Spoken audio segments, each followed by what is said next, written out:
Steve Morris, the owner of Franklin Personal Fitness in Franklin, Tennessee, is a living testament to the power of resilience and faith. After years of battling personal trauma, disappointment, and struggles with alcohol, Steve found a path to redemption that not only transformed his life, but also led to the creation of a thriving business.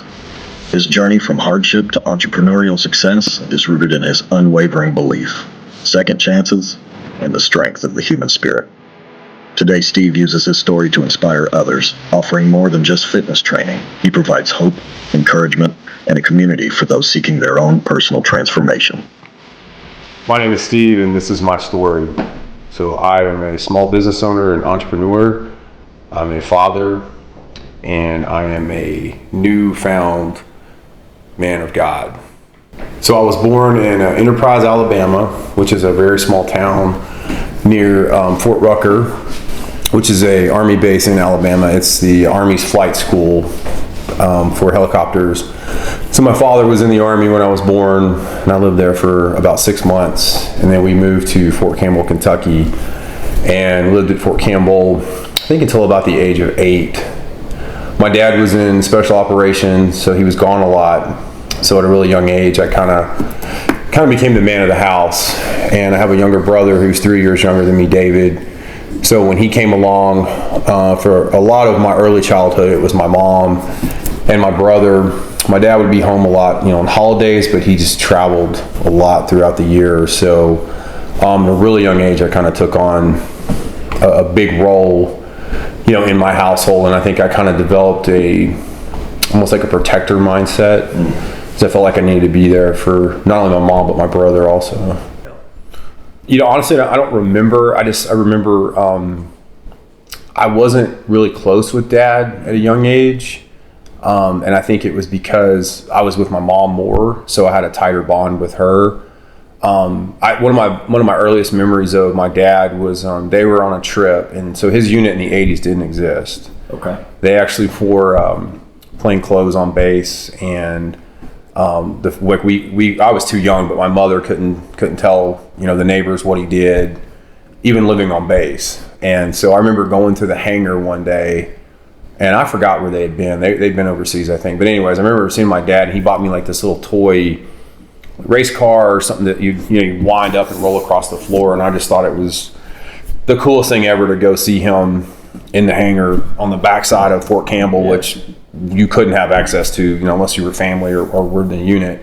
But I don't know, I always remember that. It was really cool getting to see him that day. And he would do stuff for me. We would ride around base on a motorcycle, and when we go camping and stuff. But he was just gone a lot, man. Like they were working with units back then that still are pretty top secret.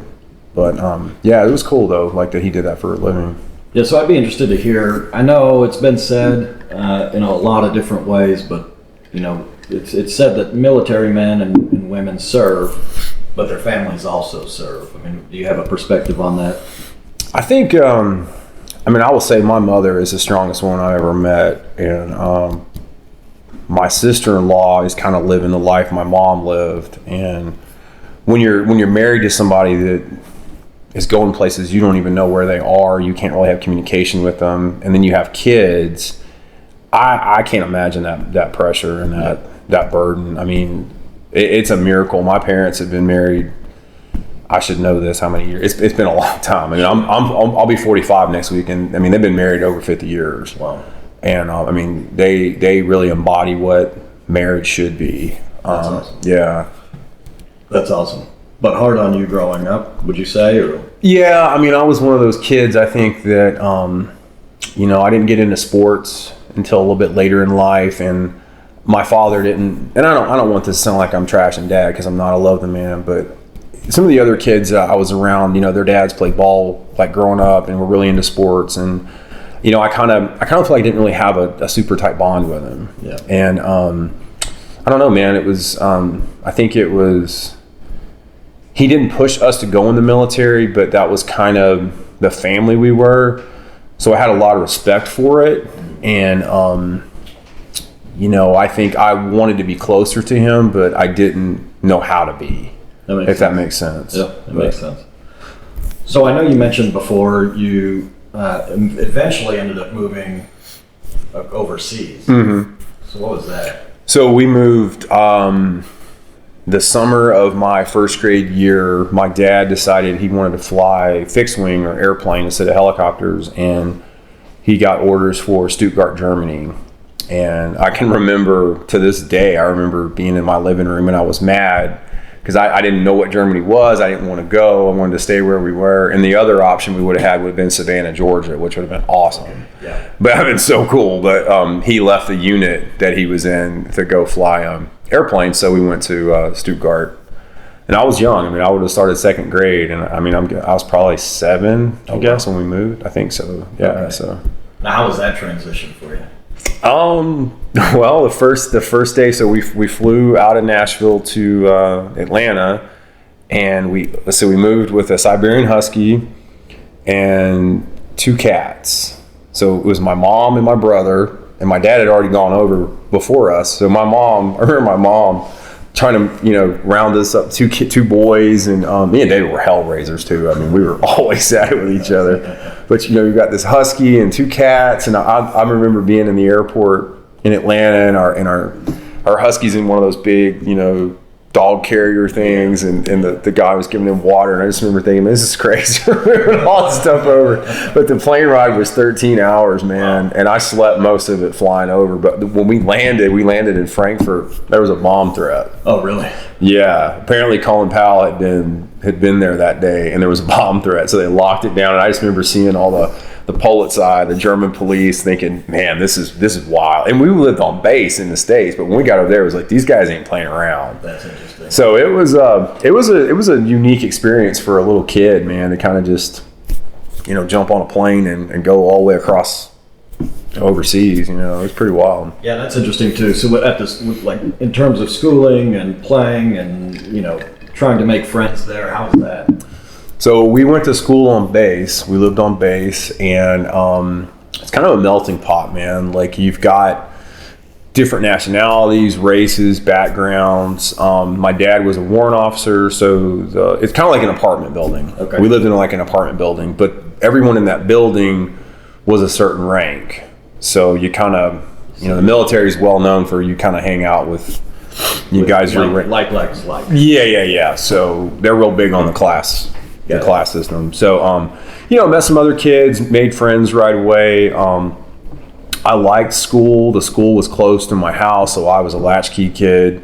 Could walk across and come back, even in, second grade. But it's funny, I was actually the popular kid from what I remember in Germany in the school there on base, and had little girlfriends, and we had cool clothes. We only came back once in 3 years. We came back for Christmas my third grade year. My grandfather and grandmother lived in Lexington, Tennessee. Okay. So we came home 1 year to see them. That was it out of 3 years. We were there the whole time. So yeah, I liked it. I liked living there, man. I mean, we would have protesters a lot outside the base, and we'd go mess with them because we had the barbed wire fence, and we would just mess with them. But there are a lot of places we couldn't go because at that time the wall was still up. So you had East Germany and West Germany, lot of neo-Nazi stuff going around. The German people did not want us there for the most part. Yeah. So there was some restrictions. Now there were other bases around Stuttgart we would go to like the PX and go shopping. We'd go off base and go look at castles and all the historic stuff. And I think for the most part it was pretty safe, but you had to use common sense. So I think at a young age I kind of developed this sense that the world's bad and there's a lot of people out there trying to hurt you. And and I'll backtrack for a second. When we were at Fort Campbell, I think I found this out later in life, but back then the wives of the guys in the unit had to be trained how to detect letter bombs because the bad guys wouldn't care about the actual dude in the unit. It was the families they wanted to kill. Wow. So they had to be kind of vigilant about what was going on. So I think as a little kid in Germany, I always kind of had this hyper vigilance when I was out, even at a young age. Like, what am I going to do? I'm a little kid, but I kind of saw the world like that, and I really never changed, to be honest with you. Yeah. So flash forward a little bit. So now you're let's say high school age, back in the States. Yeah. What's going on there? So I went to high school in Rutherford County. Went to Laverne High School, and we had actually moved back from Germany in my 5th grade year, and I hated high school, man. I hated it. I never really felt like I fit in when we came back from Germany, and high school, I played baseball for the school. So my freshman year, I made the baseball team, and that was cool. That was a big moment for me. I was really stoked to be on the team, but I was a very, I still am, very uptight kid, and I was afraid to make mistakes. And not when it came to grades. I hated school. I did not like school at all. But when it came to doing stuff that normal kids would do, like partying and drugs and drinking, I was like so afraid to jeopardize me playing college baseball. That was like my main goal, was to get the hell out of Rutherford County. I hated Rutherford County, man. No disrespect to anybody watching this, because I lived there for a long time, but I did not want to stay in that area at all. Well, and I think it's natural too. So a lot of people grow up and they're kind of like, man, nowhere like not home, can't wait to get out of here.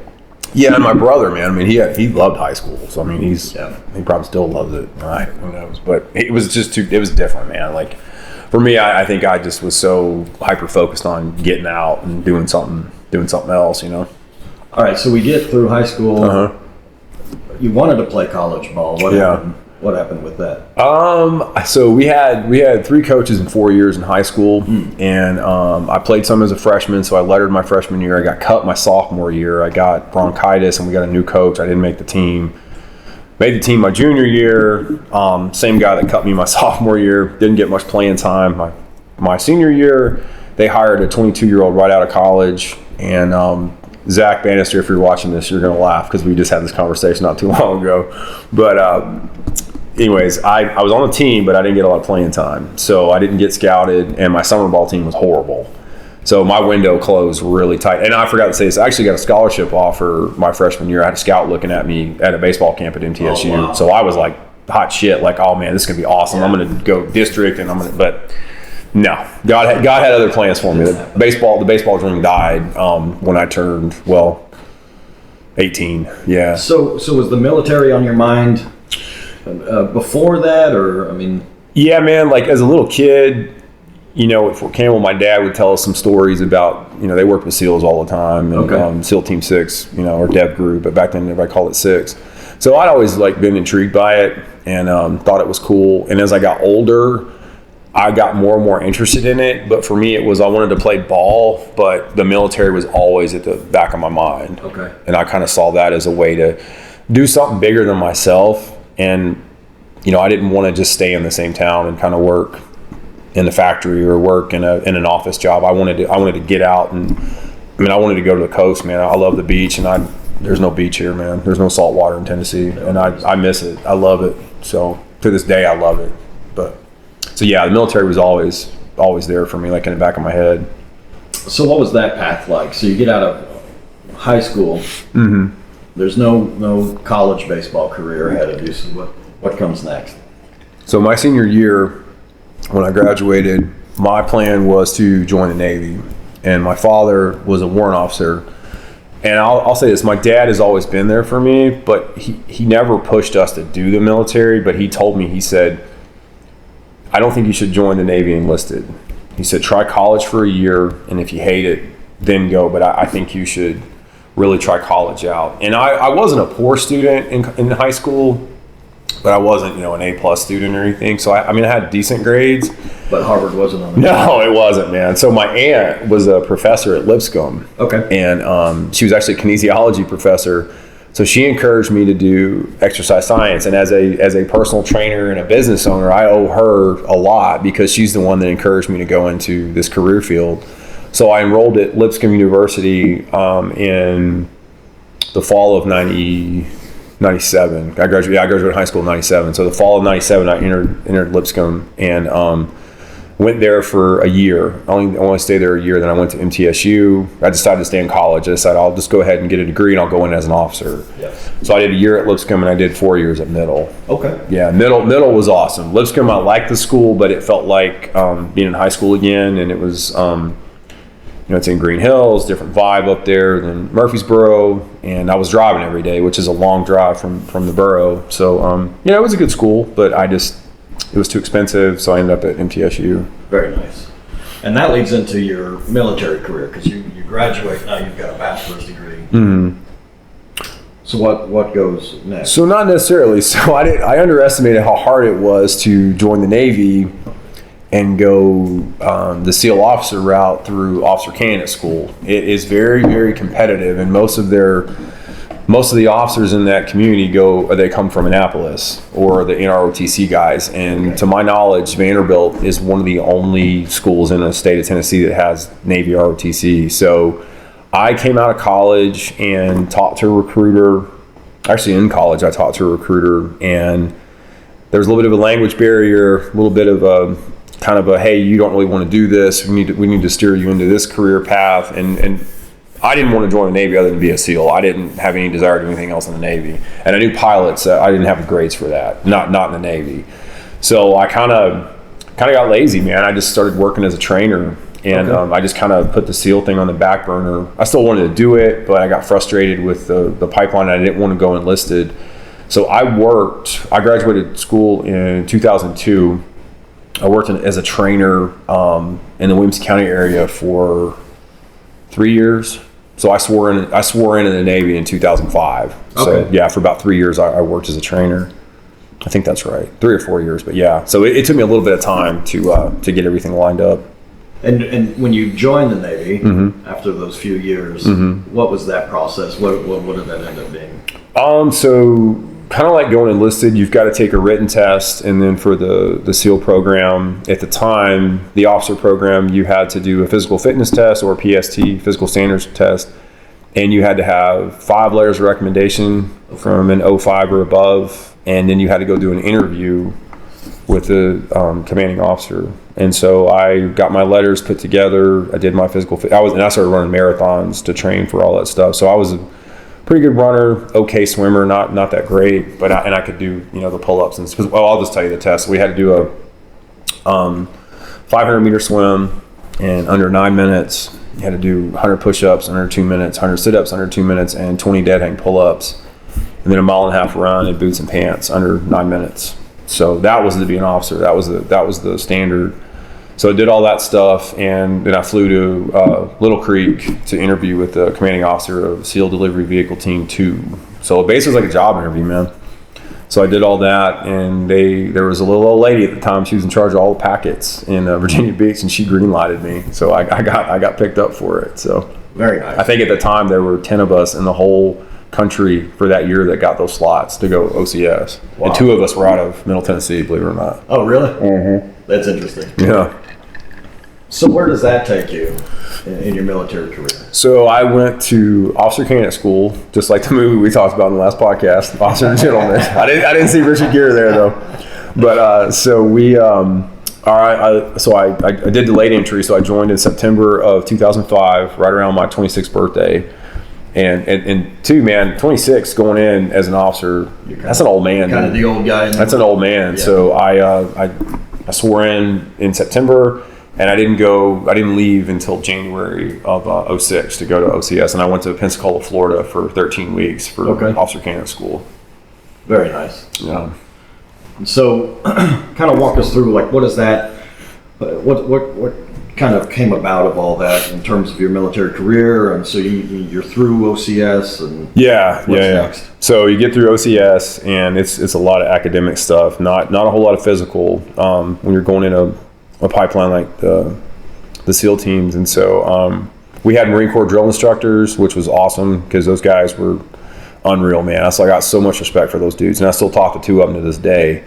And so we go through OCS, and then my next stop was Coronado, California, where SEAL training's at, Basic Underwater Demolition School. So I had so I graduated in March. I think I took a couple weeks leave, so I came back to Tennessee, hung out for a couple weeks, and then I flew out to San Diego and started my whole kind of new life, man. I had 3 bags with me, and I shipped my Jeep from Murfreesboro to San Diego. So I flew on Southwest with 3 bags, and that was all I owned, man. Wow. Yeah. Wow. Yeah, so it was kind of cool, but it was kind of weird, man. Like, just getting on an airplane and like, all right, man, we're doing this thing, and Yeah. that's how it all started. A little surreal. Mm-hmm. So what was SEAL training like, and kind of what transpired from there? Nothing like I expected, man. So in high school, we flew out to San Diego and saw the obstacle course, kind of walked around a little bit where we could, with Dad being ex-Army, we could get into some places with his ID card. I was always sold on the fact that it was, 90% mental, 10% physical. And the best way I can explain it, and guys will have different perspectives than me, but it's almost like trying out for a professional team. You're kind of the stud where you come from, but when you show up, most everybody there is better than you. Sure. And the officers had a lot of pressure put on them because you're supposed to lead from the front.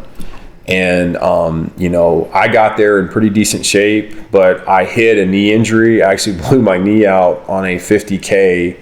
And to this day, I hate Shelby Bottoms. It was a race I did there, and that's in Nashville. Blew my knee out before I went to OCS. And so I hit it. I actually had a torn meniscus and didn't know it. So my run times really dropped down. And the SEAL training exposed every weakness I had, and that was a big one. So I did not perform very well. I didn't perform to the standard that I should have performed to really right out the gate, and I knew it. I knew it internally that I was struggling. But like I said, you're at the front of you have boat crews, or like it'd be like a squad in the Army. And the officers wear a tan belt around their waist, and the enlisted guys wear a black belt. So they know, because you got a T-shirt on for the most part. You got a white T-shirt on until you get through Hell Week.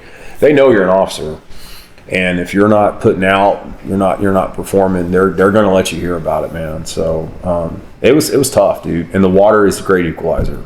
Yeah, for sure. I mean, it is a great equalizer. Yeah, it's a great equalizer. Yeah. So we'll kind of fast forward just a little bit. So you get through a military career, you exit the military. Mm-hmm. What happens next? So did not become a SEAL, did not get through training, and that was one of the hardest things I've ever dealt with in my life. And, guys have different perspectives on it. I almost think it'd been better to not even go.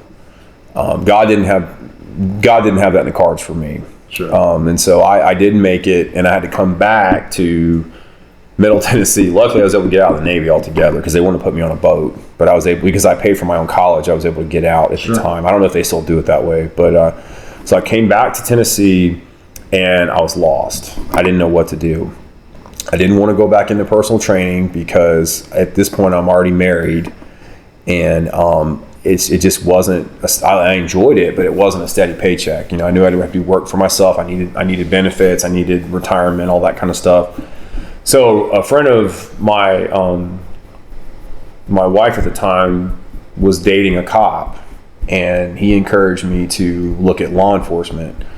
So I had put in at a couple departments around here, and I didn't know much about it. Never really had a desire to do it in my young days or whatever, but ended up getting hired on at a local department. So I kind of went from the SEAL training environment to a holding pattern, trying to figure out what to do in life, to working as a police officer. Okay. And that was a gnarly experience, going from Coronado, California to I would imagine Williamson County. I would imagine so. Yeah. So what was your experience like in a police force? Obviously, worlds apart from military, but probably not so dissimilar. Very different. Yeah. Very different, man. It was not what I thought it would be. I'm an overachiever, so I went into it with kind of a very gung-ho attitude, and I met some really good guys going through the process, but I didn't do a good job of like going up the chain of command on small things. I kind of just try to take initiative and do things on my own a lot, and it was different, man. It's a lot of paperwork. There's like any other job. There's politics involved, but it was a good job. But I was just so distraught over not being a SEAL that I didn't appreciate the job. Okay. I was carrying the demons of not being a SEAL, and basically I wanted revenge because I felt like the world hurt me in a way, and I was taking it out on pretty much everybody. So I was kind of,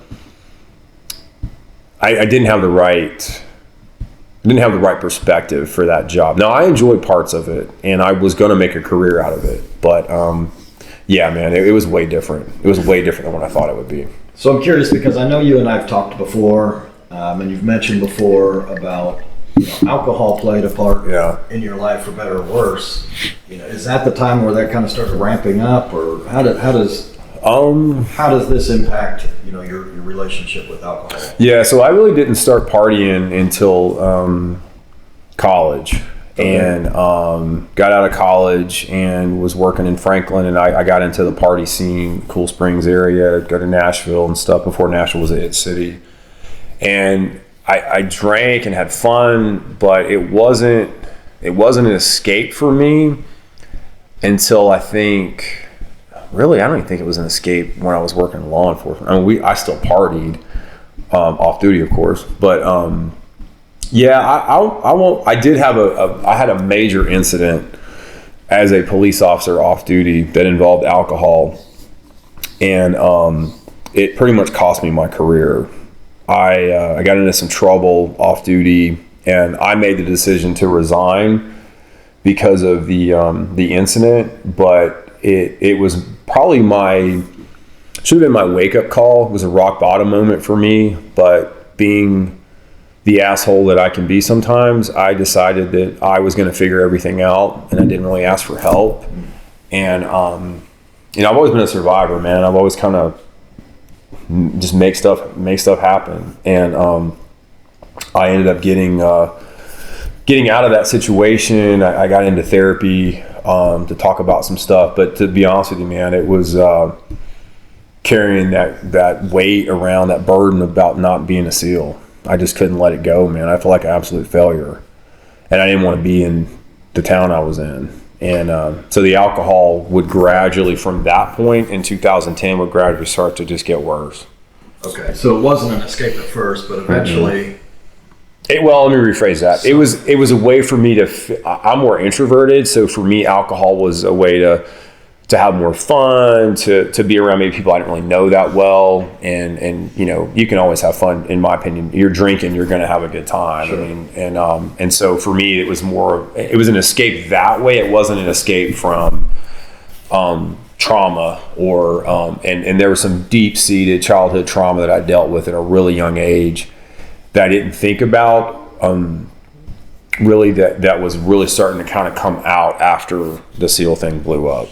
Okay. Did that manifest that kind of that trauma as now you're in a position where you're really not satisfied with your career, where you're living, mm-hmm. what's going on with your SEAL career that stalled?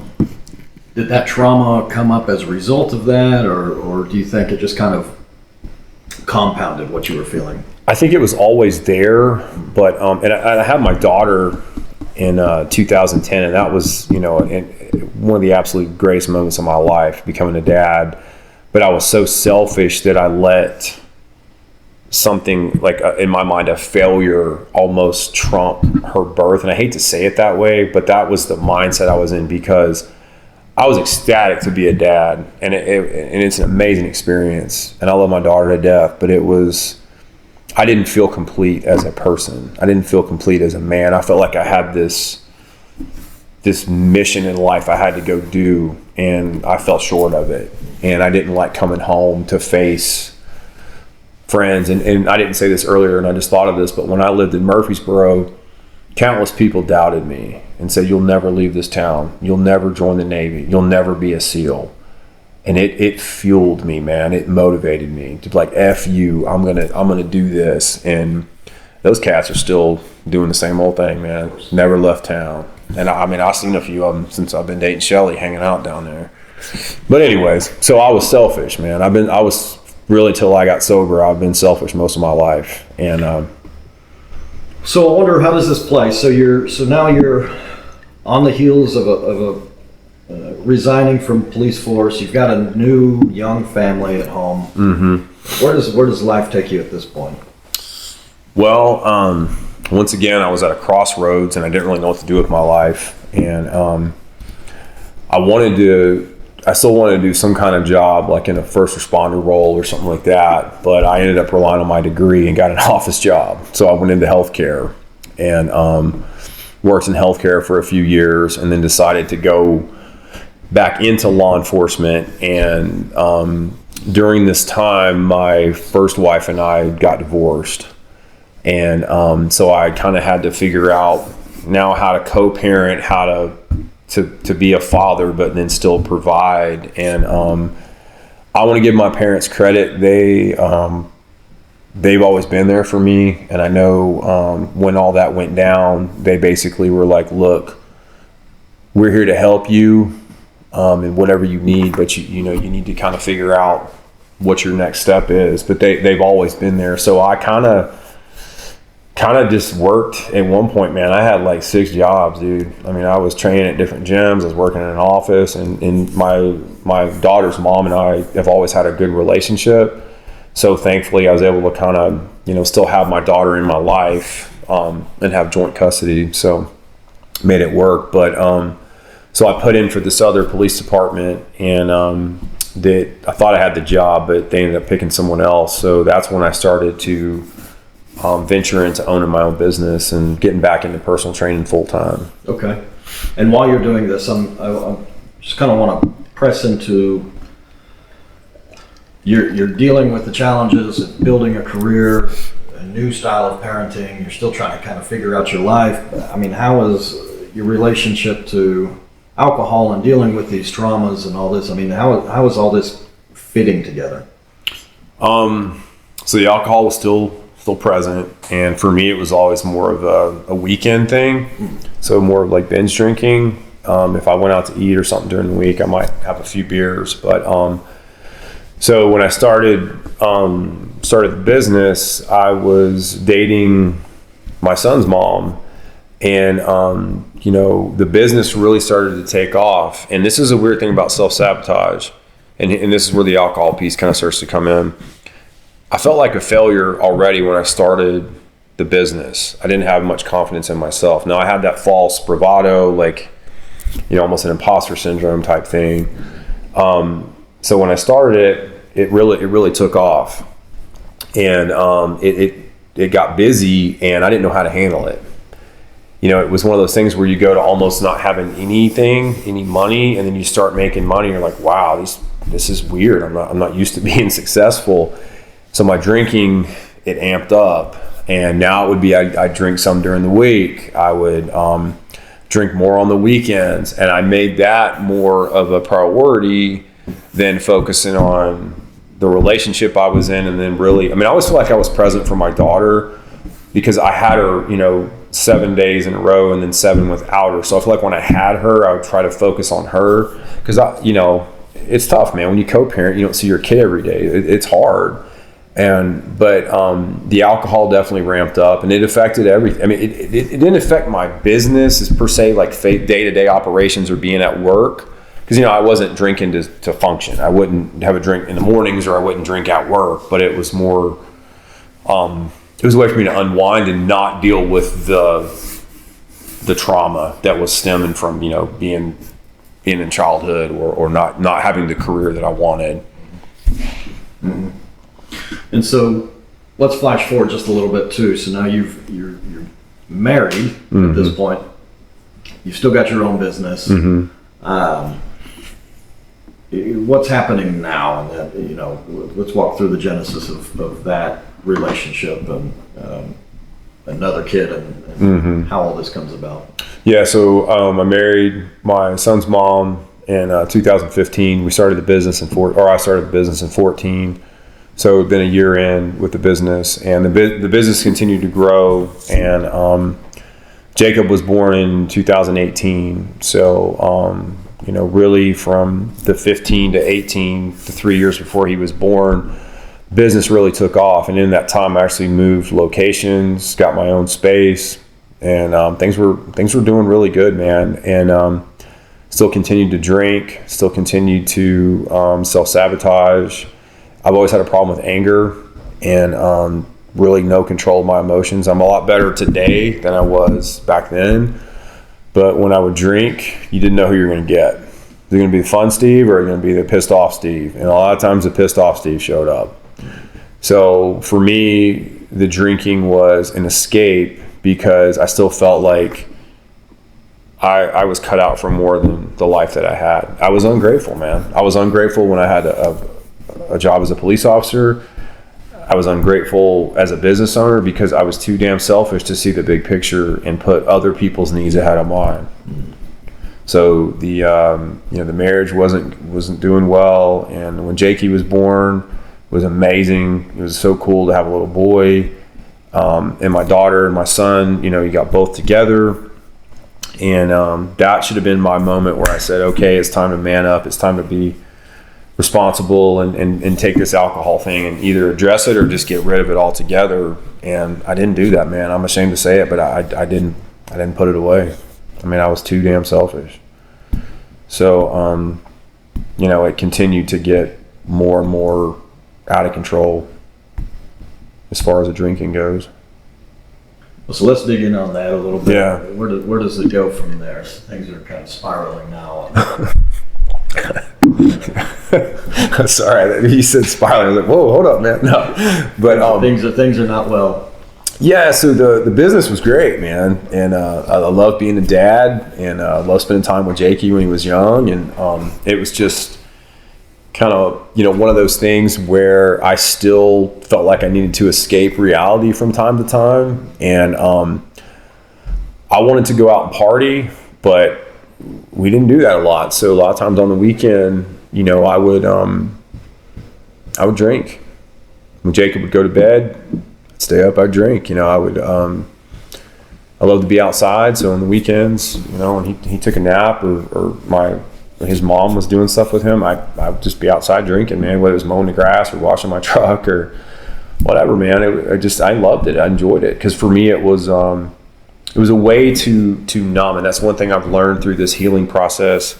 And we talked about this with Will on our last episode. You have to sit in this to heal. You have to sit in this pain and this trauma and deal with it. And man, I was scared to death of that. So my mindset was, I'm just going to drink and not think about it, which is wrong because you do think about it. Because I know alcohol is a depressant. And normally when I would drink is when my mind would start going places and I would get upset. And I want to make this point too. When I was going through all this, I was raised in the church. I was baptized at 13. And once I got out of college, I kind of took the left-hand path and did not go to church. I didn't put God first in anything. So when I had these moments from the SEAL career that I didn't have, I should have been on my knees asking God, what's my next move? When I had my incident as a police officer, I should have said, God, what's my next move? What do you want me to do? I didn't do that stuff, man. And I look back now like, man, you were just a damn fool. The book of Proverbs, I'll tell you guys out there right now, even if you're not a Christian, read the book of Proverbs. It is a guide to life and what to do and what not to do. And I basically did everything it says not to do. And it talks about alcohol a lot in the book. But yeah, man, so I just continued to drink, and my relationship with my son's mom just continued to kind of get worse. And I wasn't the man that she deserved. I don't know, man. I didn't take the role. I didn't take the role serious. When I was married, I didn't put that husband role like you should. I mean, marriage is a covenant with God, and I didn't give it the credit that it deserves in either marriage. So what happens after this? So you're saying that marriage is not prospering. Mm-hmm. You're not really feeling like you have a fit in the world at this point. So what's the aha moment? I mean, what kind of came about? Well, so I kind of eventually started to let the SEAL thing die. I got into therapy in 2020, and I went to a therapist for 2 years, and that was a lot of it. overcoming that. So I kind of had realized that, okay, my purpose in life is to help people as a personal trainer, and I love my job, and I kind of learned to let go of the past, but what I was not dealing with was deep-seated trauma and things like pride, shame, guilt, and a lot of these emotions stem from being a little kid. But I didn't really go down that way. So in going back to your point with the alcohol, so in 2021 in October, I had a major accident. We had just moved into a new house that summer, and I was outside drinking.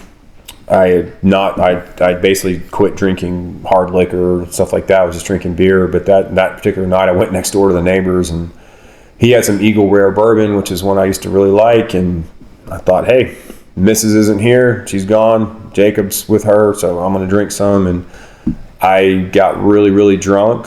And I like cigars, so I was smoking a cigar that night. I was outside. I remember she pulled up, saw me, just lost her mind.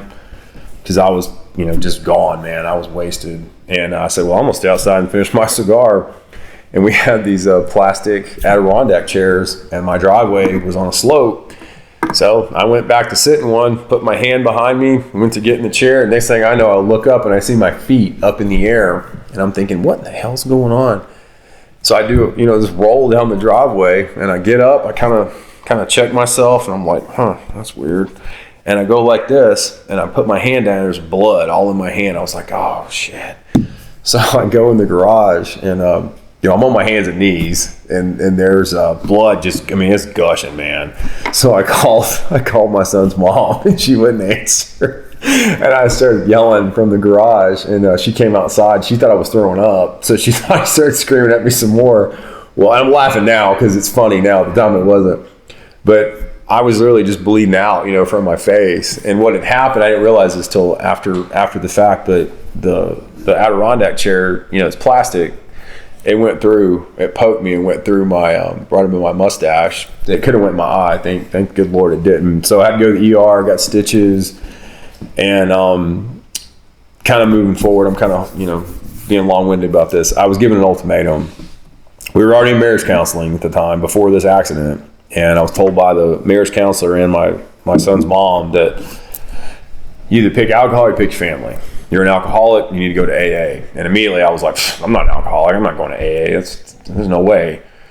And I said, I'm not an alcoholic, I don't need to quit drinking. And the therapist, his name was Richard, he goes, look, you got a decision to make today. You're either going to quit or you lose your family, or not lose your family, or you're going to keep drinking and you're going to lose everything. And I said, all right, I'll quit, no problem. So I got into AA. I made it through 2 meetings, and I will tell you guys today was not my thing. I ended up getting help from church. I sought out a really good friend named Eric. We actually had just started going back to church when I had this accident, and so I sought him out and got into a men's group, and that's where I kind of started my journey of getting sober. So I made a commitment to it, and I read some really good books. We're actually going to have one of the authors on our show, Jason, who wrote One Drop of Water. That book helped me through my journey in the beginning of getting sober. So that was the rock bottom moment, man. That was a big one, really big one. It completely changed me. So that moment changed you. You start getting sober. Mm-hmm. Everything's perfect now. Your whole world is just perfect. It's really not. No, it's really not. It's really not perfect. Far from perfect, man. So the first couple months during the journey of being sober, I thought life was grand. I felt like marriage was good. We were getting along better. We were, in church. I was really getting gung-ho with it. And I guess kind of after Christmas, going into the spring, it I don't know, man. Like it seemed off, like the household just felt off, and my son's mom just got real distant and her personality changed. And I think what it boiled down to was she's over me. I mean, I was basically living with a frat guy, I just wanted to drink, but I stayed the course, and I got more into church and really started studying the Word, reading books. I mean, I started a morning routine. So I really started doing things I should have been doing, 15, 20 years ago.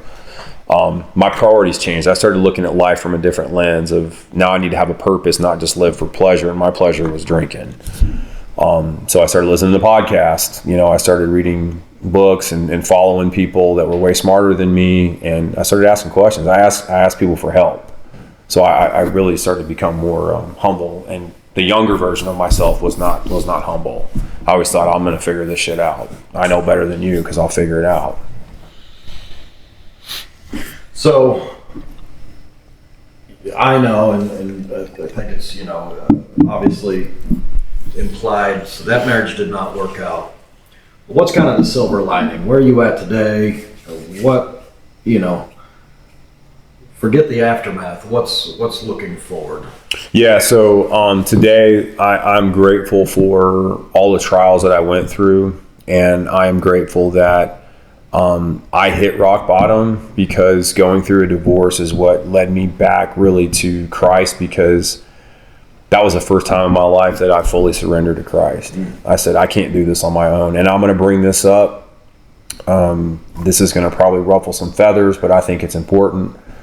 September is, National Suicide Awareness Month. And when Jason comes on, I think he's going to probably get into some of this. But I had a moment, and I'll get to the silver lining here in just a second, but I want to address this for you guys out there that are struggling and don't have hope. So when I found out almost a year exactly of my first year of sobriety, almost to the day. It was a week. So October 15th is the day that I quit drinking. So in October of 2022, a week after, I found out that my son's mom wanted a divorce. And it broke me, man. It did. I thought I was, like you mentioned earlier, if the life was perfect, you're sober. I thought I had turned everything around. I was doing the right thing. And when she said that,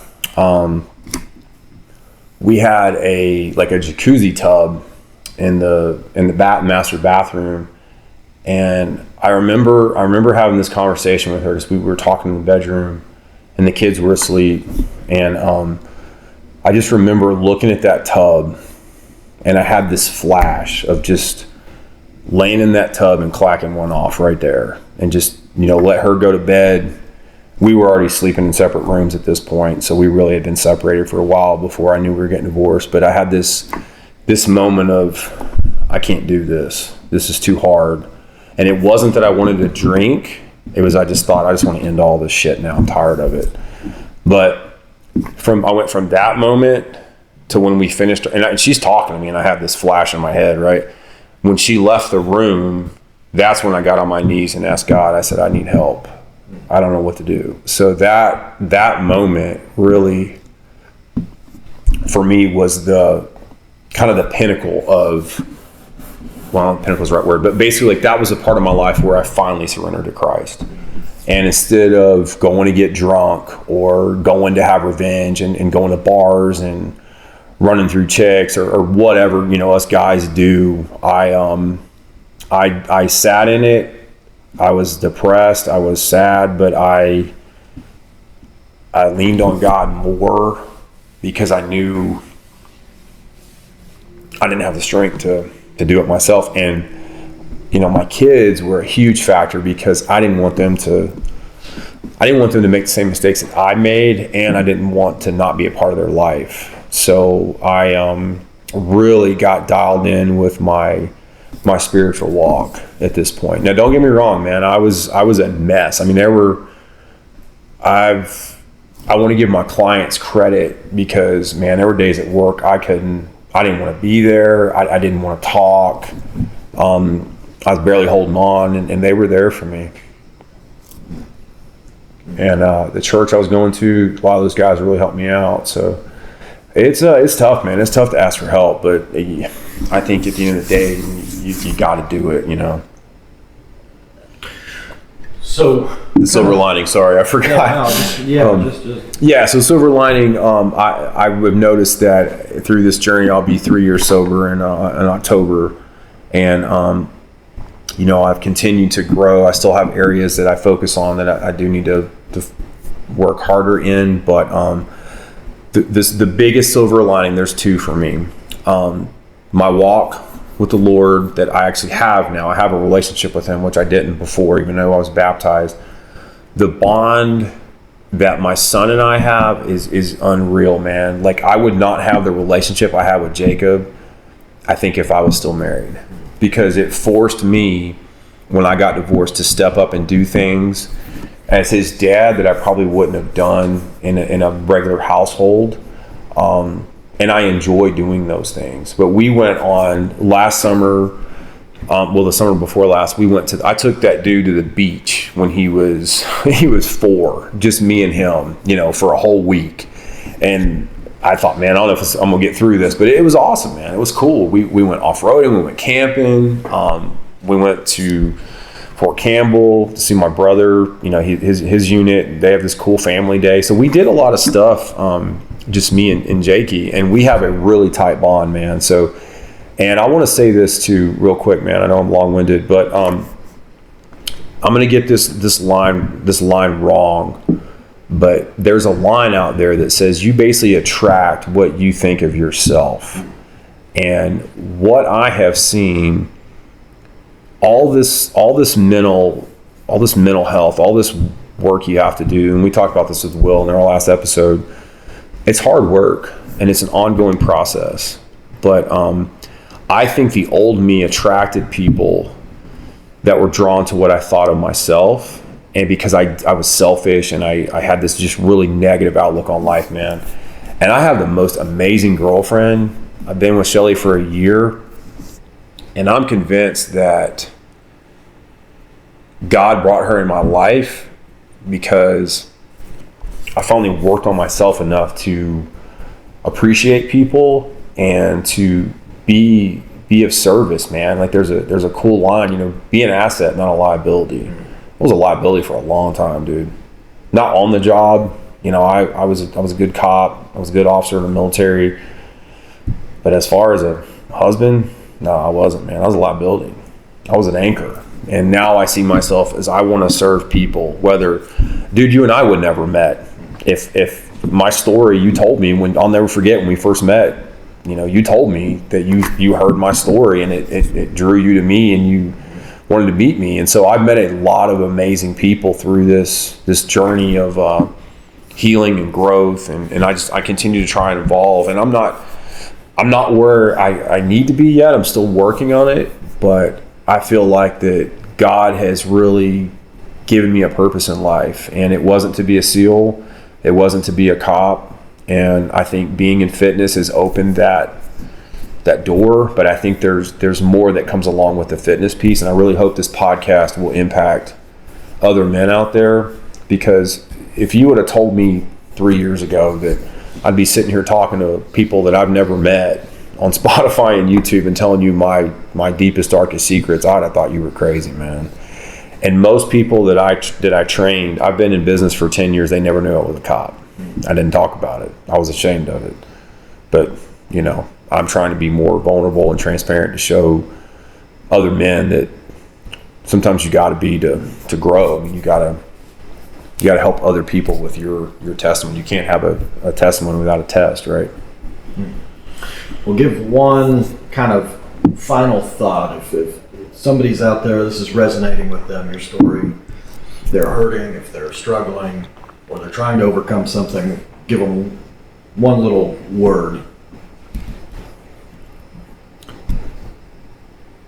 God loves you no matter what you've done in your life. Don't lose hope. Because if he can take someone like me and turn me into a good man, he can do it for anybody.